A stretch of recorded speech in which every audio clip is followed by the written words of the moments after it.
मेरी प्यारी दिदी, आज तिम्रो लागि केही कुरा लेख्दैछु है। आज कति पछि मैले तिम्रो र मेरो सानोको फोटो हेरेँ। कति सानी अनि कति निश्चल थियो यो हाम्रो फोटो। तिमी र म धेरै उमेरमा फरक छैनौँ, तर तिम्रो भोगाई र मेरो भोगाई धेरै फरक रहेछ। सम्बन्धले तिमी मेरी आफ्नै दिदी हौ, तर मलाई थाहा भएसम्म कहिले तिमी र म सँगै भएको याद छैन। गनेर हेर्दा अहिलेको 30औं वर्षसम्म पुग्दासम्म तिम्रो र मेरो भेट सायद 5 पटक मात्रै भयो होला। तिमी धेरै अर्को ठाउँमा हुर्कियौ, म धेरै अलग ठाउँमा।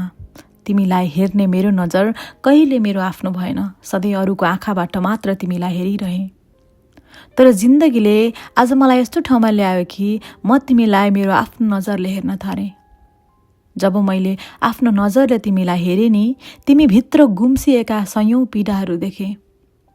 हो, तिमी धेरै कुरा जान्दिनौ होला, तिम्रो धेरै कुरा तिमी बुझ्दिनौ पनि होला, किनकि भाग्यले तिमीलाई आमा बुवा नभए पनि आमा बुवा भन्दा धेरै माया र सुख दिने फुपू र फुपाजुको साथ दियो।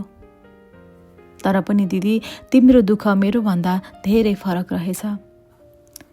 सानै उमेरमा आफूले रोजेको मान्छेसँग बिहे गर्यौ, धेरै सहयौ पनि। आज तिमी 3 सन्तानकी आमा भएकी छौ। त्यो माया नै मायामा हुर्केकी तिमीलाई आज सबैतिर के गरौँ कसो गरौँ भएको छ।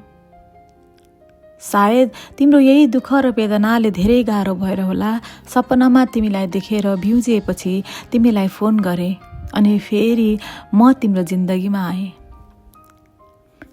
दिदी, धेरै कुरा त म भन्न सक्दिनँ होला, मेरो पनि आफ्नै जिन्दगी छ, आफ्नै बाध्यता छन्, धेरै आशा पनि म तिमीलाई दिन सक्दिनँ होला, तर पनि यति चाहिँ म ढुक्कसँग भन्न सक्छु कि म तिम्रो बहिनी हुँ अनि तिमी मेरी दिदी।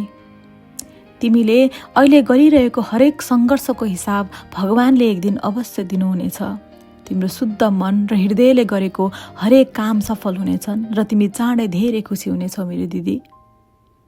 यो लेख्दै गर्दा मलाई तिमी धेरै याद आइरहेको छ। यति मात्र होइन, तिम्रो हरेक कदम र हिम्मतको म धेरै कदर गर्छु। गर्व छ मलाई तिम्रो बहिनी हुनुमा। अब बाँकीको जीवनको धेरै शुभकामना तिमीलाई। तिम्रो त्यो निश्चल मन, तिम्रो त्यो परमात्मा जस्तो हृदयमा सधैँ देवी भगवतीको कृपा रहिरहोस्। तिम्रो जीवनमा सधैँ सधैँ खुसी अनि माया नै माया भरिरहोस्। धेरै माया मेरी दिदी।